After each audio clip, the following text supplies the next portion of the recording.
हर कोई इंसान अमीर होना चाहता है, सक्सेसफुल होना चाहता है, जीतना चाहता है।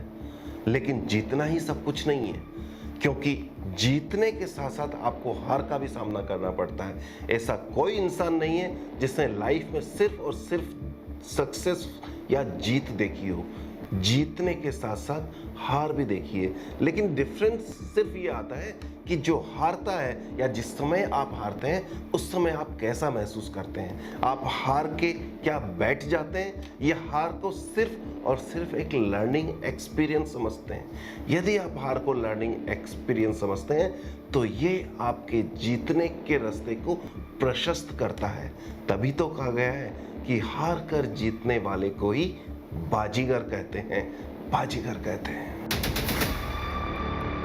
क्या आपको लगता है कि जीतने और हारने वाले में कोई विशेष फर्क होता है?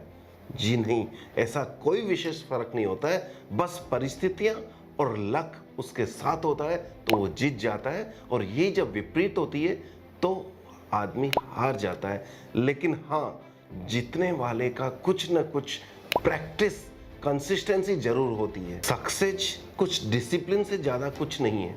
कुछ आदतों से सक्सेस बनती है जो एक डिसिप्लिन वे में रेगुलर प्रैक्टिस की जाती है, और यही इंसान को सक्सेसफुल बनाती है। सक्सेसफुल और फेलियर में बस इतना ही फ़र्क है कि वो डिसिप्लिन्ड होते हैं, जबकि फेलियर अपने डिसिप्लिन को या बीच में रास्ता छोड़ जाते हैं। इसीलिए ये मान के चलिएगा, यदि आप आगे चल रहे हैं, यदि आप रास्ते पे बढ़ रहे हैं और आपने हार नहीं मानी है, तो आप जीतने के लिए आपका रास्ता प्रशस्त है। तो सक्सेस पाना असंभव नहीं है, लेकिन हाँ, रास्ता डिफिकल्ट जरूर है।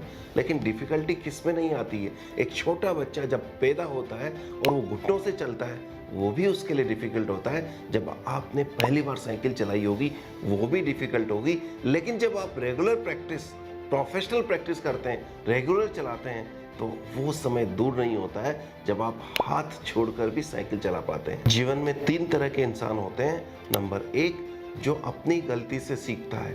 नंबर 2, जो किसी दूसरे की हुई गलती से सीखता है।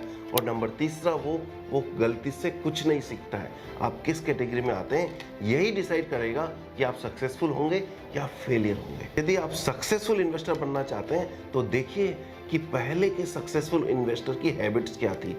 आप जान सकते हैं इंडिया के टॉप फंड मैनेजर्स जैसे नवनीत मुनोत, सुनील सिंघानिया, प्रशांत जैन, शंकर नरेन, सौरभ मुखर्जी और शंकर शर्मा, इन लोगों के सक्सेस के पीछे रहस्य क्या है? क्या इन्होंने रेगुलर स्टडी की है? क्या स्टॉक मार्केट को उन्होंने डेकेड तक समझा है, सीखा है और प्रैक्टिस की है? यदि ये इस तरह से सक्सेसफुल हो सकते हैं, सक्सेसफुल इन्वेस्टर बन सकते हैं, तो आप भी बन सकते हैं। तो चाहिए तो सिर्फ और सिर्फ डेडिकेशन, राइट नॉलेज, प्रोसेस, और प्रोसेस को फॉलो करना। और हाँ, तब तक हार नहीं मानना जब तक सक्सेस आपके कदम न चूमने लग जाए। और हाँ, इसमें प्रोसेस सबसे इंपॉर्टेंट है। प्रोसेस बनाने से काम नहीं चलेगा, उसको फॉलो भी करना होगा। यदि आप सक्सेसफुल इन्वेस्टर बनना चाहते हैं तो आज ही एक प्रोसेस बनाइए अपना इन्वेस्टिंग का, ट्रेडिंग का।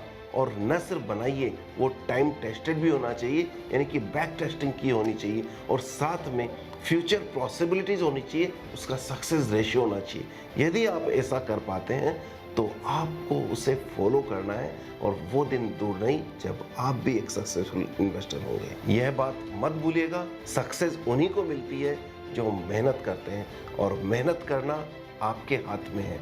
यहाँ आपकी किस्मत का रोल बहुत कम है, मेहनत करने का रोल ज़्यादा है, और ये मेहनत सिर्फ और सिर्फ आप कर सकते हैं। तो क्या आप तैयार हैं?